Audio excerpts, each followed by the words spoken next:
Hello hi guys, তোমাদের প্রথমেই বলেছিলাম ভালো এক্সপিরিয়েন্স ছাড়া হাতে কিছু করলে ফিউচারে কিন্তু প্রবলেম হতে পারে। এটা ছিল একটা ইয়ার পিয়ার্সিং, যেখানে মেয়েটার রগে কানফুটো করে দেওয়ার ফলে মেয়েটার আজকে এই অবস্থাটা হয়েছিল। তোমরা তো জানোই আজকে আমার 12 বছরের এক্সপিরিয়েন্স, তারপরেও আমি কিন্তু যতটা পারি ততটাই হাতে নেই, যেটা পারি না সেটা কিন্তু হাতে নিই না। তুমি এটাকে নিয়ে এসেছিলো কানফুটো করানোর জন্য। আমি বলেছি ডক্টরের সাজেশনে চলো, ডাক্তার এখন কি বলছে সেইভাবে তোমরা কাজ করো। চলো শুনে নিই তারপরে কি হলো। হ্যাঁ, একবার যাওয়া হয়েছিল, পুরো করার পর একবার যাওয়া তখন ছিল না, আমরা যে প্রেগনেন্সি বাচ্চা হচ্ছে।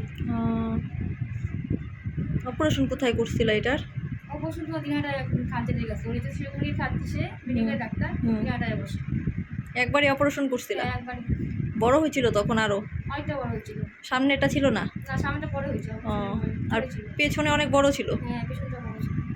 আচ্ছা, তাহলে তোমার রগে পড়ে গিয়েছিল, এর জন্যই তোমার এই অবস্থাটা হয়েছে। রগে না পড়লে না এটা ঠিক জায়গা হতো। এইখানে ফুটোটা না করে যদি এখানে করতো তাহলে অসুবিধা ছিল না, একদম রগে করেছে। এর জন্য সবাইকে না সাবধান হওয়া উচিত, বুঝছো?